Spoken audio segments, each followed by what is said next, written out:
I never thought I'd hear my own son call me baggage, but life has a way of delivering its cruelest blows through the people we love most. My name is Lillian, and for 25 years, my world revolved around my son, Easton. Every decision, every sacrifice, every moment was dedicated to giving him the best life possible. I worked 2 jobs, gave up my dreams of becoming an artist, and poured everything I had into his future. And for the longest time, it felt worth it. That changed the day Andrea walked into our lives. "Mum, I want you to meet someone special," Easton had said over the phone.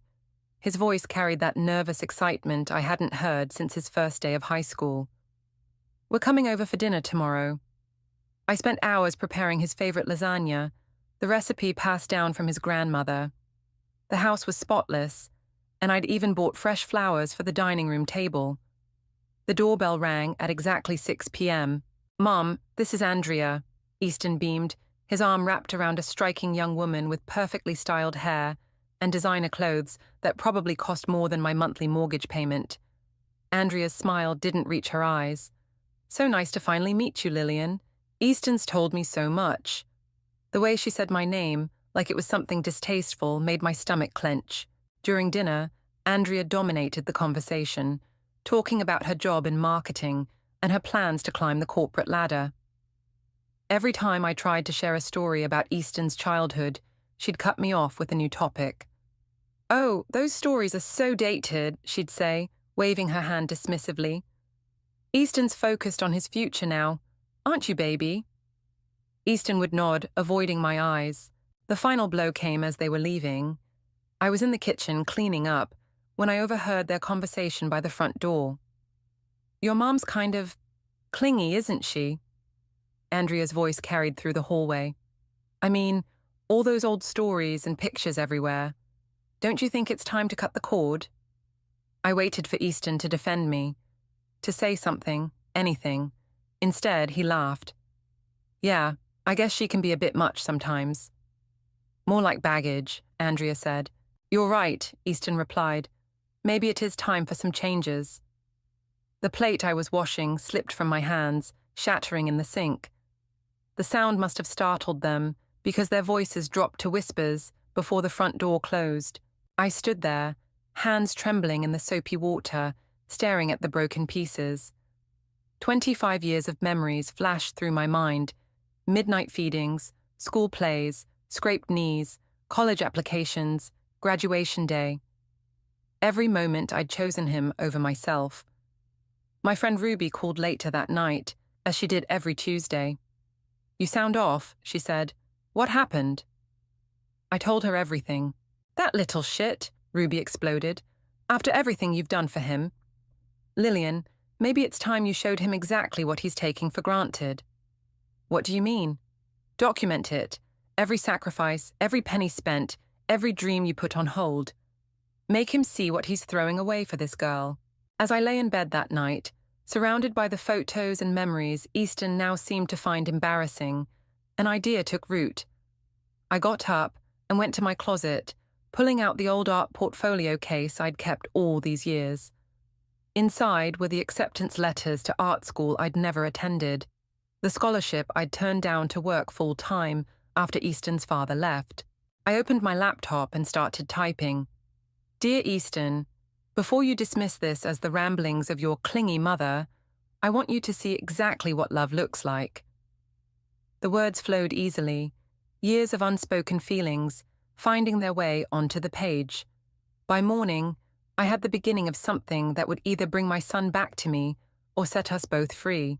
Either way, things were about to change. Andrea wanted me gone? Fine. But first, I would make sure my son understood exactly what he was losing. Sometimes the greatest act of love is knowing when to walk away, and sometimes the sweetest revenge is simply showing someone what they've thrown away. I picked up my phone and called the number I'd been too afraid to dial for 25 years. "Hello, is this still the number for the Art Institute's adult education program?" It was time to stop being baggage and start being Lillian again. The portfolio grew thicker with each passing day, as did the distance between Easton and me. 3 weeks had passed since that dinner, and he'd only called twice, both times to cancel our regular Sunday brunches.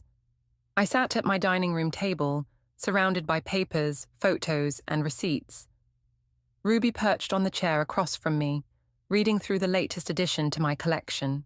"Look at this," I said, sliding over Easton's college tuition statements. "I took out a second mortgage to pay for his engineering degree, lived on ramen noodles for 2 years." Ruby whistled. "And now he can't even make time for brunch."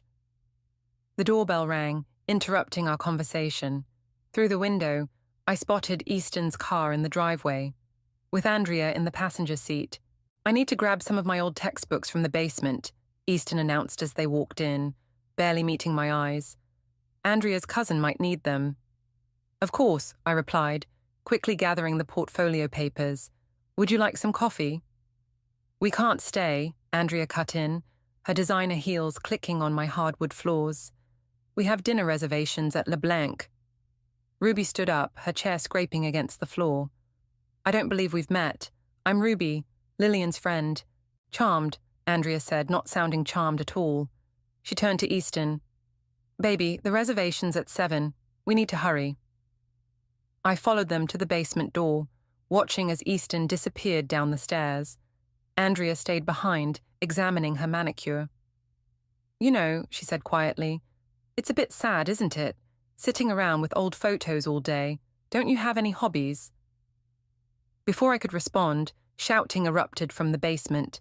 "What do you mean you spent our vacation fund on a car?" Easton's voice carried up the stairs.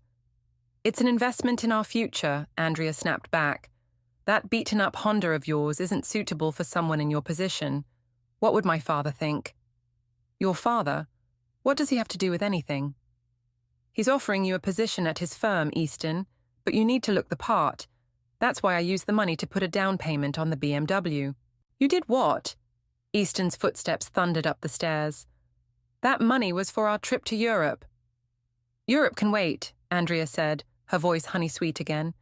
"This is about our future. Don't you want to succeed?" I watched my son's face transform from anger to uncertainty, the same expression he'd worn as a child when someone offered him candy he knew he shouldn't take. I guess you're right," he finally said, deflating. "But next time, please talk to me first." Andrea beamed victorious. "Of course, baby. Now come on, we'll be late."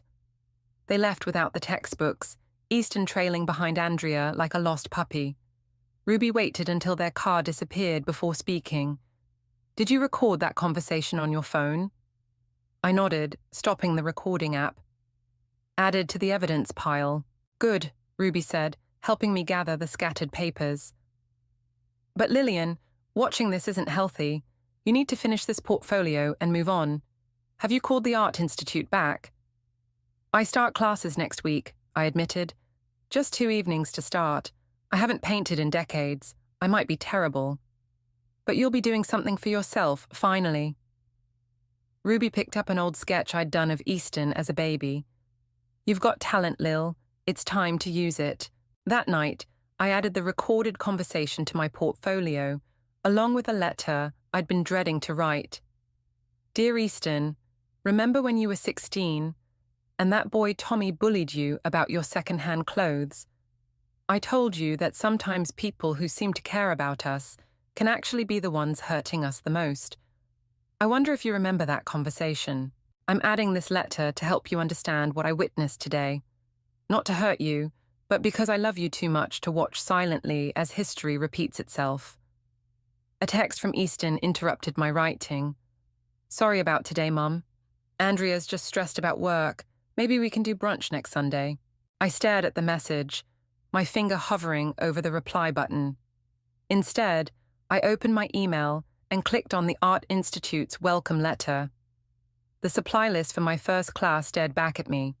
Canvas, brushes, paints. Tomorrow, I decided, I would buy art supplies instead of groceries for Sunday brunch. It was time to paint my own future, even if it meant watching my son make his mistakes from a distance. Sometimes love means stepping back and letting karma take its course. The portfolio felt heavy in my hands as I walked up to Easton's apartment. 6 months of evidence, memories, and hard truths bound together in a leather case I'd once hoped would hold my own artwork. Ruby's words from this morning echoed in my head. "You're doing the right thing, Lil. Stay strong." I knocked on the door, my heart pounding against my ribs. Andrea opened it, wearing one of Easton's old college shirts like a trophy. "Oh," she said, her smile dropping. "Easton didn't mention you were coming by." I texted him this morning. I stepped past her into the apartment I'd helped furnish, but barely recognized anymore. Designer pillows had replaced the ones I'd made. Family photos were gone, replaced by modern art prints. "Mom?" Easton emerged from the bedroom, looking surprised. "I thought you were coming next weekend." "We need to talk," I said, clutching the portfolio. "Now." Andrea moved to stand beside him. "We actually have plans." "Alone," I added firmly. Easton glanced between us, then nodded. "Give us a minute, babe." Andrea's heels clicked angrily as she retreated to the bedroom, slamming the door. We sat at the kitchen table, the one I'd refinished for his first apartment. I placed the portfolio between us. "What's this?" he asked. "Everything," I replied, opening it to the first page. "Every sacrifice, every choice, every moment that led us here."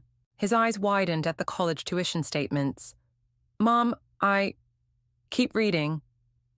He flipped through the pages.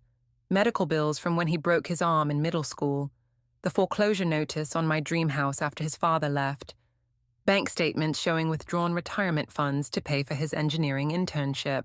"There's more," I said, my voice steady despite my trembling hands.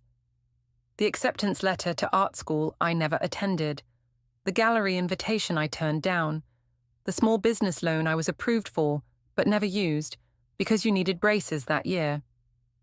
Easton's face paled as he reached the recent additions, screenshots of Andrea's social media posts mocking my outdated home, the recorded conversation about the vacation fund, credit card statements showing her purchases on his accounts. "I didn't know," he whispered, "about any of this." "You weren't supposed to. That's what mothers do. We shield our children from the hard parts." I took a deep breath. "But now you're not a child anymore, and I'm not just a mother." The bedroom door cracked open. Andrea's voice carried across the apartment. "Baby, we're going to be late for the reservation." Easton didn't look up from the portfolio. "Why are you showing me this now?" "Because yesterday I got this."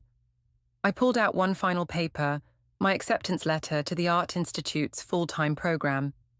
"I'm moving to the city. I've already sold the house." "You're what?" He stood up so fast his chair toppled backward. "But where will I mean, what about your home, your safety net, your free storage space?" I stood too, stronger than I'd felt in years. "Those aren't my responsibilities anymore, Easton. They never should have been." "She's manipulating you." Andrea burst out of the bedroom. "Can't you see that? She's trying to make you feel guilty." "The truth isn't manipulation," I said quietly. "It's just the truth."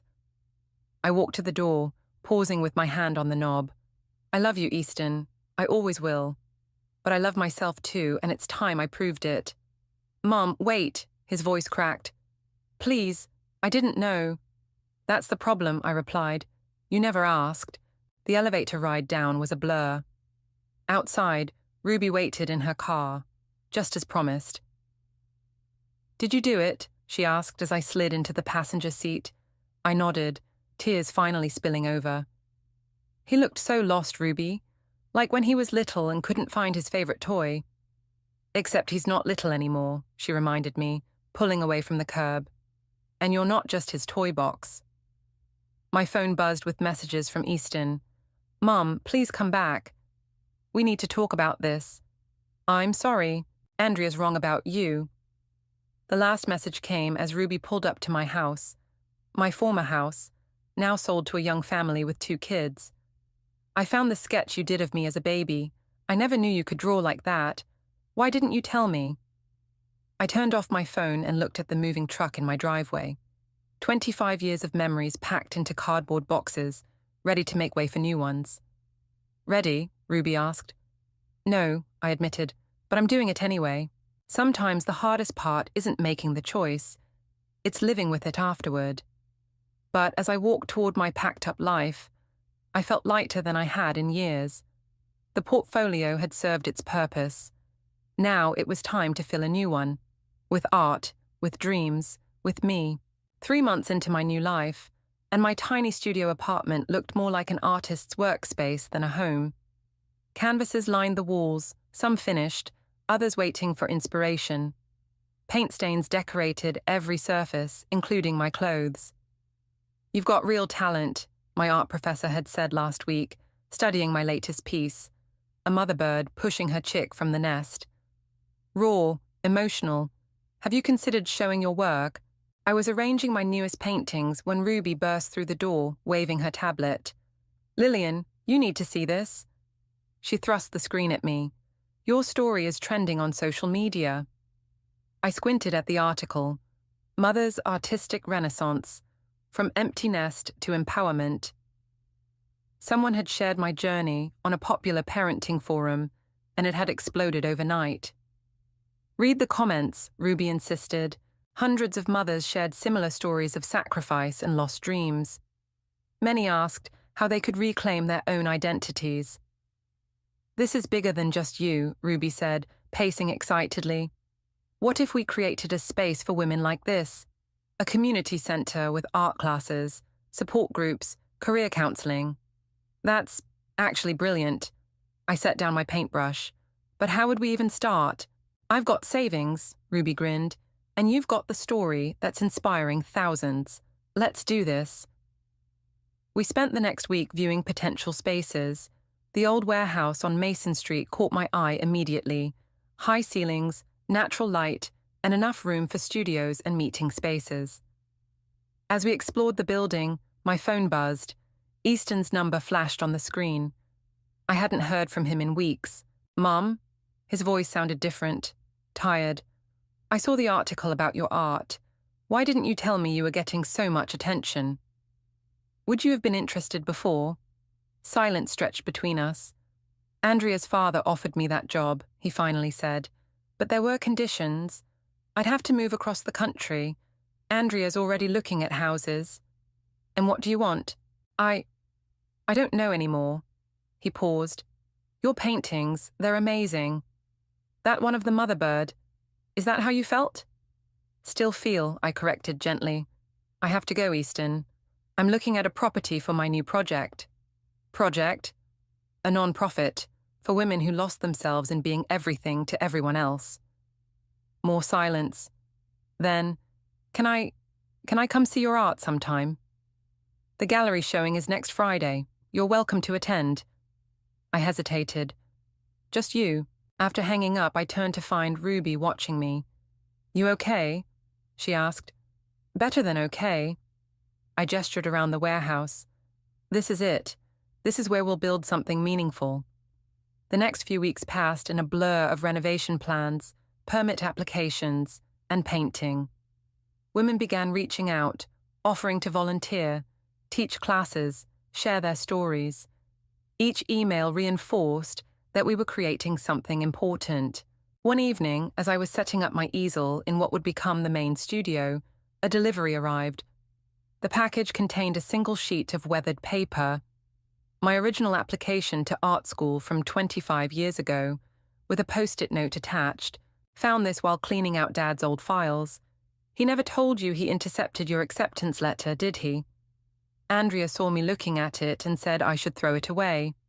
That's when I finally understood what you meant about people who hurt us while pretending to care. Easton. I sat down hard on my paint-splattered stool, staring at the yellowed paper. All those years wondering if I'd been good enough, and my ex-husband had simply decided for me. Ruby found me there an hour later, still holding the letter. Look at this, I said, showing her the paper and note. She read it twice. Are you okay? You know what? I am.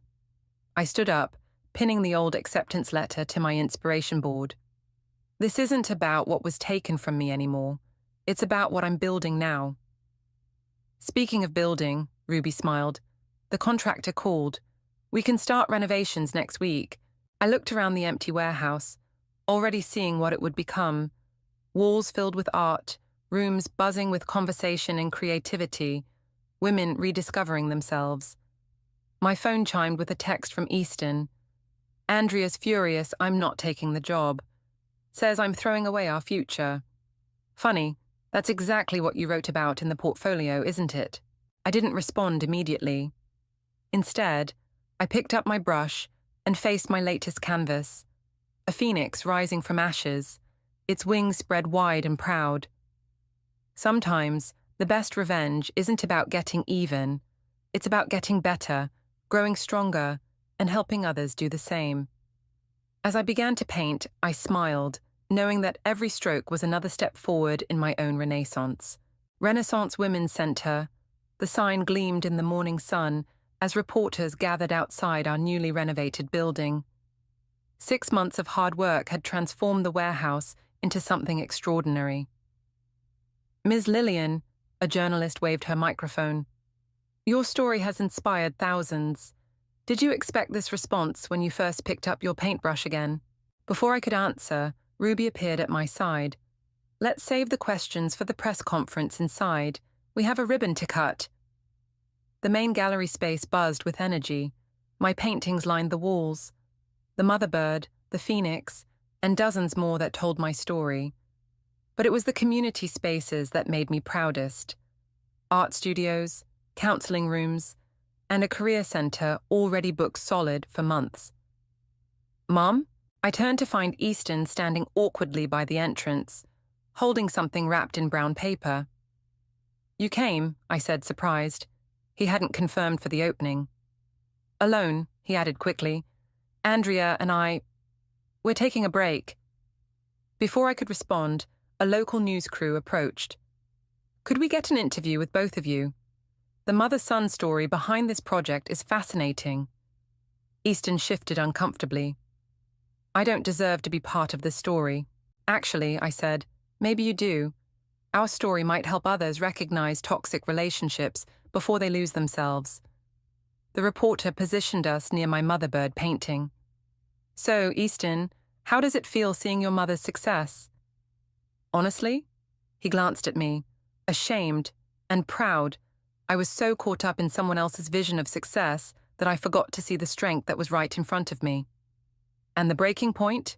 The reporter pressed. Finding out my girlfriend had been secretly recording my mother's embarrassing behavior to mock online. His voice cracked. She thought it was funny. I finally saw it was cruel. The reporter turned to me. And you had no idea about these recordings? Actually, I smiled sadly, they're part of the portfolio I showed him. Sometimes people reveal their true selves when they think no one's watching. After the interview, Easton handed me the wrapped package. I found this in Andrea's phone. She'd been planning to use it to humiliate you at some charity gala. Inside was a canvas print of me from months ago, crying in my old kitchen while packing boxes. Instead of shame, I felt triumph. This is perfect, I declared, immediately hanging it among my other works. Every story needs a turning point.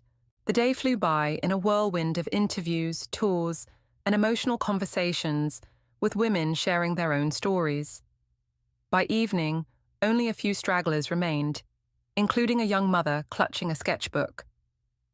I haven't drawn since my daughter was born, she admitted. My husband says it's selfish to want time for art. I used to believe that too, I said, leading her to our studio space. Let's prove him wrong. Ruby joined us, carrying enrollment forms.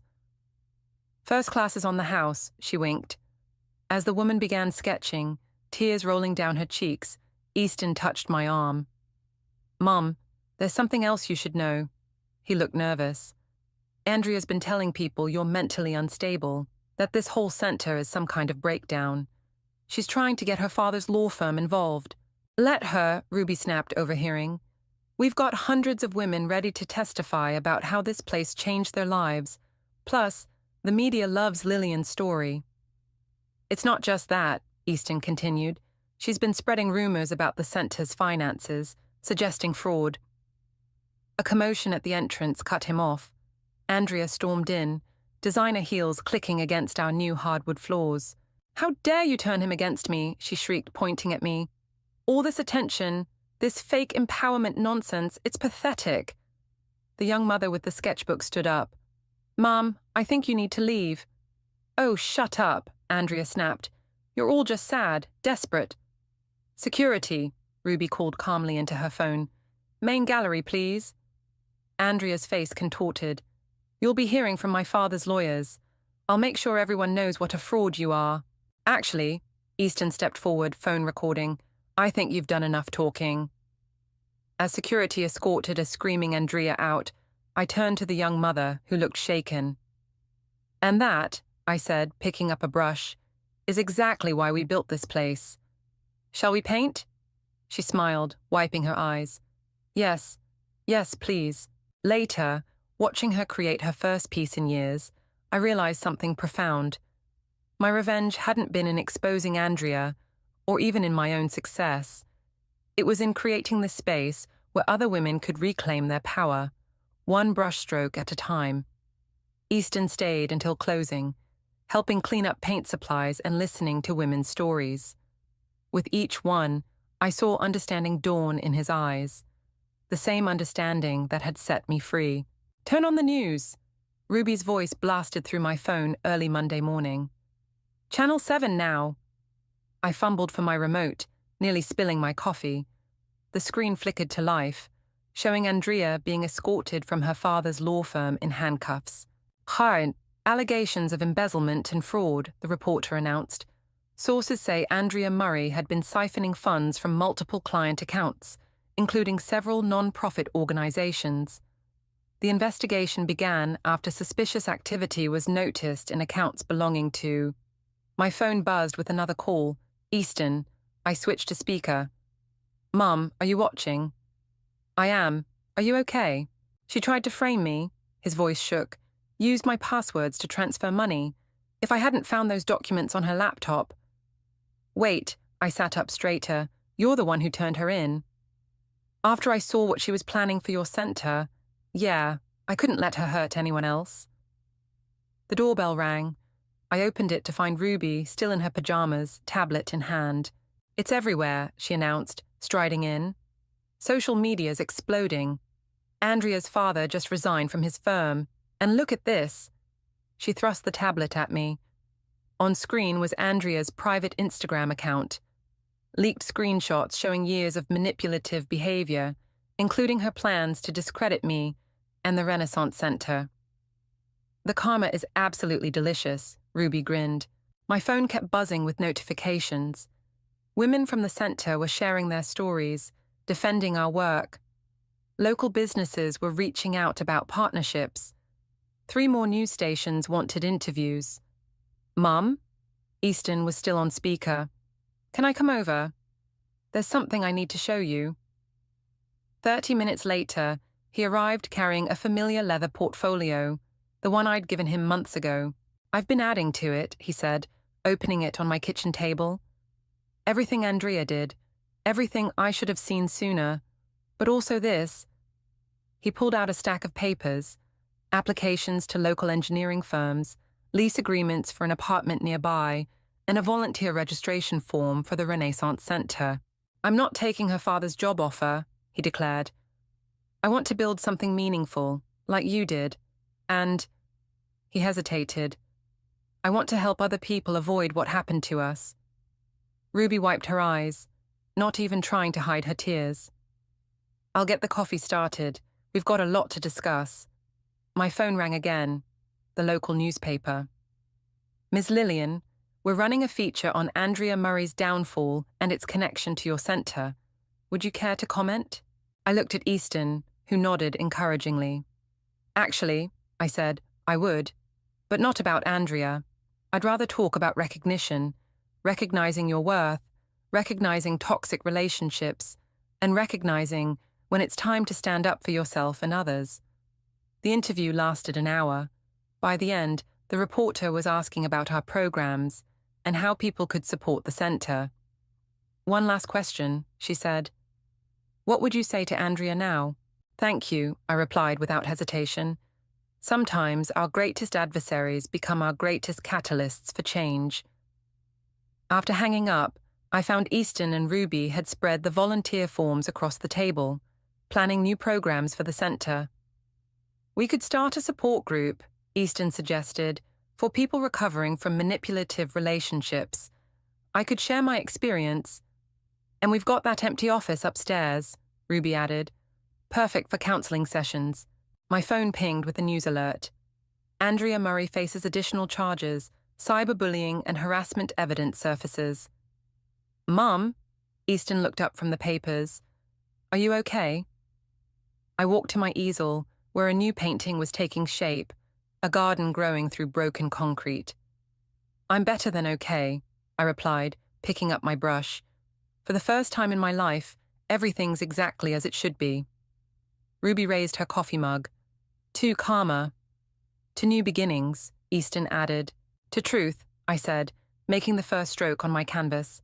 It always finds its way to the surface. As I painted, Easton and Ruby continued planning, their voices filled with purpose and possibility. Outside, reporters were probably still camped out, waiting for comments about Andrea's arrest. But in here, in this space filled with art and hope and healing, none of that mattered. My phone buzzed one final time. A message from the young mother who'd been at our opening. Just signed my first art commission. Thank you for showing me it's never too late to reclaim your dreams. I smiled, adding another stroke to my painting. Sometimes the best revenge isn't watching your enemies fall. It's rising so high that their actions become nothing more than footnotes in your success story. She's asking to see you, Easton said, pacing my studio at the center. Andrea, her lawyer says she wants to apologize.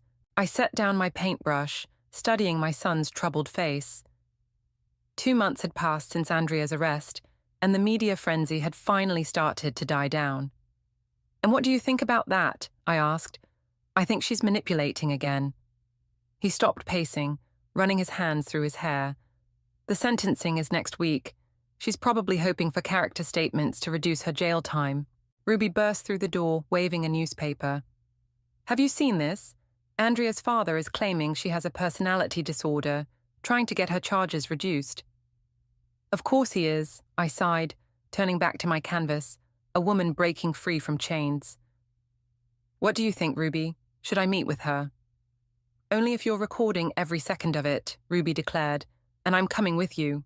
The meeting was arranged for the next day in Andrea's lawyer's office. She sat across the conference table, designer clothes, replaced by a simple blouse and skirt, makeup minimal. She looked younger, almost vulnerable. Lillian, she began, voice trembling, I'm so sorry for everything. Are you sorry for what you did or sorry you got caught? Ruby asked sharply. Andrea's lawyer shifted uncomfortably. Ms. Murray has prepared a statement. No statements, I interrupted. Just truth. That's all I'm interested in. Andrea's perfectly crafted facade cracked. Truth? Fine, I was jealous. You had everything I wanted. Respect, love, purpose. I thought if I could prove you were pathetic, it would make me feel better. And did it? No. Tears spilled down her cheeks. It made me worse, meaner, more desperate. When I saw your center helping other women, I couldn't stand it. Their happiness felt like a personal attack, so you tried to destroy it. Yes, she wiped her eyes. But you just kept succeeding. Every attack made you stronger. And now, she gestured helplessly at her surroundings. Now you're facing jail time, I finished. And you want my help to avoid it. I want a chance to change, she whispered, like you did. I pulled out an envelope I'd prepared, sliding it across the table. Read it. Andrea's hands shook as she opened the letter. Dear Andrea, I'm willing to speak at your sentencing, but not to request leniency. Instead, I'll tell the truth about your actions, their impact, and what I believe you need. You need consequences. You need time to reflect. Most importantly, you need to understand that true strength isn't about tearing others down. If you're serious about changing, here's my offer. While you serve your time, take classes, get counseling, Write down your story, not as a victim, but as someone who chose the wrong path and wants to find a better one. When you're released, if you've done the work, there will be a place for you at the Renaissance Center. Not as a client, but as a cautionary tale, and eventually, perhaps, as proof that people can change. The choice is yours. Lillian. Andrea stared at the letter for a long moment. You'd really give me a chance? After everything? Everyone deserves a chance to rebuild, I said, standing. But first, they need to face what they've torn down. Outside the office, Ruby grabbed my arm. Are you sure about this? No, I admitted, but redemption has to start somewhere. My phone buzzed. A text from Easton. How did it go? Come to the center, I replied. There's something I need to show you. An hour later, Easton stood in our newest exhibition space, surrounded by artwork created by women from our programs. In the center was my latest piece, a mirror cracked into pieces, each shard reflecting a different aspect of healing. Andrea asked for help, I told him. I offered her a path, not a pardon. You're a better person than me, he said quietly. I don't know if I can forgive her. Forgiveness isn't about erasing the past, I replied, touching the mirror's frame. It's about choosing your future. Ruby appeared with coffee and forms for our newest program, Breaking Free, Recovery from Toxic Relationships. Speaking of futures, she smiled, we've got 20 women signed up already. Easton picked up a brush from my easel. Need any help with the beginner classes? Always, I said, watching my son dip the brush in paint, making his first tentative stroke on a blank canvas. Sometimes confronting your demons isn't about winning or losing. It's about standing firm in your truth and offering others the chance to find theirs. As I watched Easton paint, I realized that healing, like art, is never really finished. It just keeps evolving, one brushstroke at a time. The gallery buzzed with excitement as guests moved between the artworks, each piece telling a story of transformation. My original portfolio lay open in a glass case, a reminder of where this journey began. Mom, Easton called from across the room. They're ready for the ceremony. I made my way through the crowd, pausing briefly to squeeze Ruby's hand. She was crying already, dabbing at her eyes with a tissue. Don't you dare make me cry too, I warned. I still have to give a speech. The Renaissance Center's first graduation ceremony was about to begin. 28 women stood ready to receive their certificates, some in art, others in business development or counseling. Each had their own story of breaking free and finding strength. Before we begin, I addressed the crowd, I want to share something that arrived this morning. I opened a letter postmarked from the State Correctional Facility. Dear Lillian, today marks 6 months of my sentence. I've completed the counseling programs you suggested and started teaching an art therapy class here. The other inmates call me the cautionary tale. I understand now what you meant about facing what I've torn down. Every day I see the damage toxic behavior causes. Every day I choose to be different. Thank you for showing me that revenge isn't always about destruction. Sometimes it's about reconstruction. Andrea, murmurs rippled through the audience. I continued. This center was born from pain, but it grew through hope. Each woman graduating today has faced their own Andrea, whether it was another person, society's expectations, or their own self-doubt. The graduates stood straighter, many holding hands. But more importantly, I gestured to Easton, who stepped forward with a stack of envelopes. Each graduate is leaving with something crucial, a future. Easton began distributing the envelopes. Inside, you'll find job offers, gallery contracts, or small business loans, whatever matches your new path. The Renaissance Center isn't just about healing the past, it's about building tomorrow. Ruby joined us, carrying a covered canvas. We have one more surprise. Lillian, would you do the honors? I unveiled the painting, a collaborative piece created by all 28 graduates, with spaces left blank around the edges. This mural will hang in our entrance, I explained. Each new graduate will add their own mark, creating an ever-growing testament to transformation. The first graduate approached the podium, tears streaming down her face. I was that young mother with the sketchbook, she said. Now I'm opening my own gallery. One by one, they shared their stories. A former corporate lawyer who'd lost herself in others' expectations. A grandmother finally pursuing her dreams after raising everyone else's children. A young woman who'd escaped an abusive relationship. Easton stepped up to the microphone. When my mother first showed me her portfolio, I thought she was trying to make me feel guilty. Instead, she was showing me how to be brave. He turned to me, holding out a small wrapped package. This is from all of us. Inside was a new portfolio case, but instead of being filled with evidence of sacrifice, it contained letters. Hundreds of them, from women whose lives had been touched by the center. Read the last one, Ruby whispered. I opened it to find Easton's handwriting. Dear Mom, you taught me that true strength isn't in holding on, but in knowing when to let go. When you walked away, you showed me how to walk towards something better. I'm proud to be part of this center's story. I'm prouder to be your son. Love, Easton. The room erupted in applause as I hugged him, both of us crying now. Okay, enough tears, Ruby announced. We've got futures to celebrate.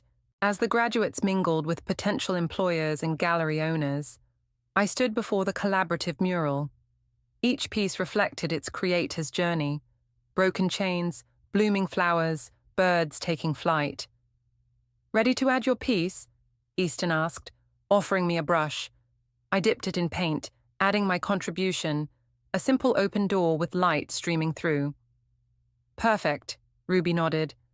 Now, about expanding to a second location.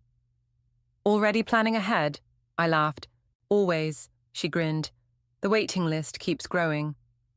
I looked around at my son teaching art to children of our graduates, at Ruby organizing the next phase of our growth, at the women who'd become not just success stories, but family. This was more than revenge or redemption. This was revolution, quiet, powerful, unstoppable. One canvas, one woman, one truth at a time. I picked up my brush again. There was still space on the mural, still stories to be told, still lives to be transformed. And this time, I wasn't walking away from anything. I was walking toward everything.